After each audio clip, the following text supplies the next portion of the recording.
Salve, salve, galera! Vamos para mais um Momento Umbanda aqui.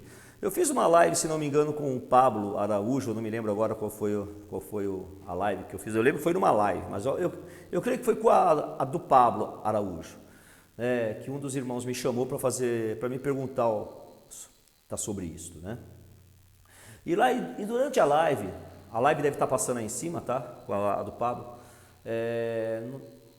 Eu ou o Pablo devemos ter dito no momento que foi 1h30 de live, gente. Eu não consegui assistir a live toda para poder ver o momento que foi falado isso. Então eu estou dissertando a frase do irmão aqui. Em um dos momentos, eu ou o Pablo, nós falamos que o médium precisa ter o amadurecimento espiritual.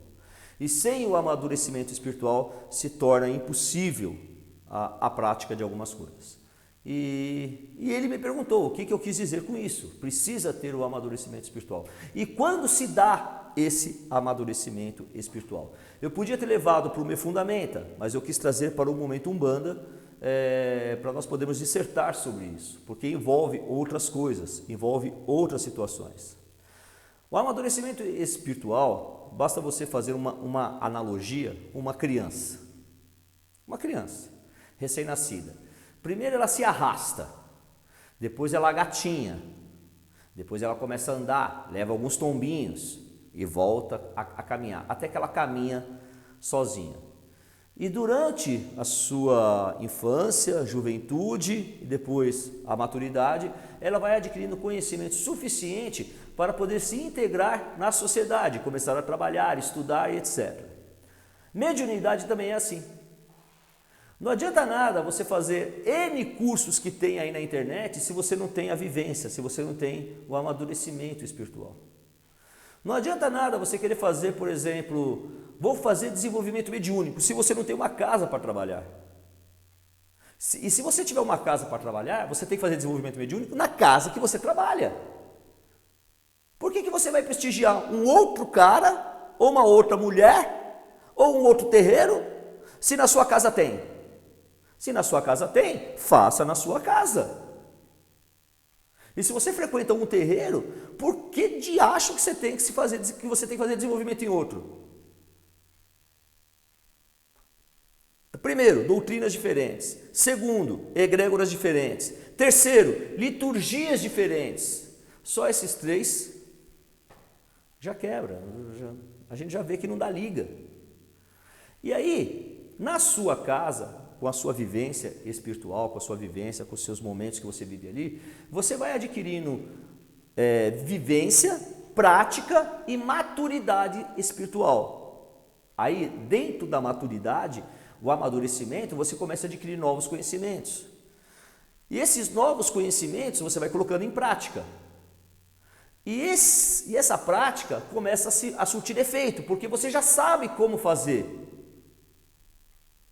Vou dar um exemplo, você que está em desenvolvimento, você vai lá, tem um curso lá, curso de assentamentos. Aí você vai fazer um curso de assentamento para assentar o seu Exu e você nem incorpora o Exu direito. Por que você tem que fazer esse curso?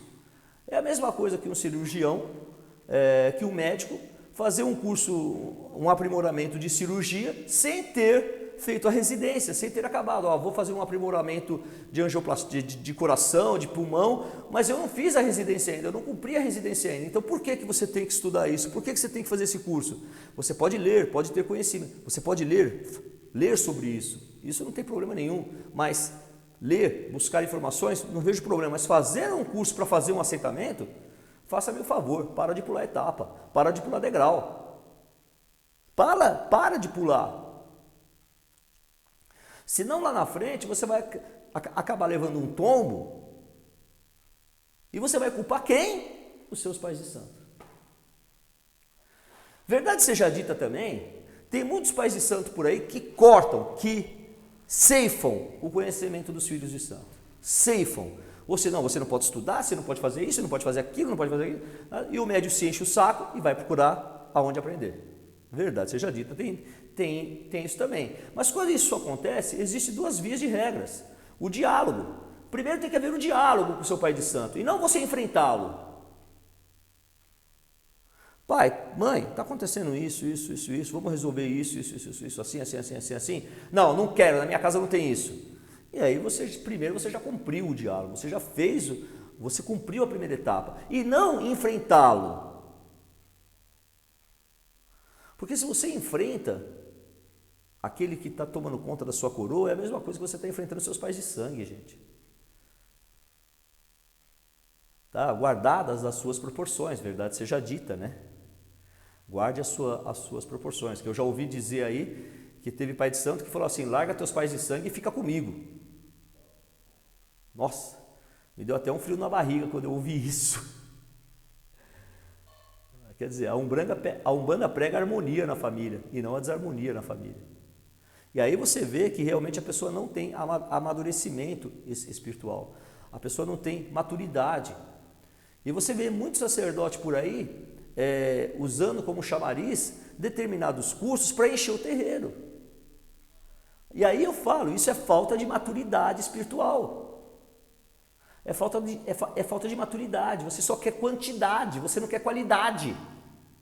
Porque se você tivesse preocupado com a qualidade, você não estaria fazendo chamarizes como você faz. É assim, é simples. É simples, gente. Amadurecimento espiritual, maturidade espiritual. Tá certo que a maturidade espiritual, ela vem seguida de bom senso, seguido de ética, seguido de moral e outros conceitos, né? E outros conceitos. E tem que também haver a reciprocidade. Você dá a assiduidade, o comprometimento com seu pai de santo e seu pai de santo te fornece aquilo que você quer. Porque eu entendo também que o jovem de hoje quer conhecimento, ele quer ter conhecimento, mas, verdade seja dita, o conhecimento tem que ser regrado, tem que ser com maturidade e não desenfreado como acontece buscando apenas quantidade, tá? Para não falar outra coisa. Tá aí, amadurecimento espiritual, momento Umbanda para vocês. Abraço!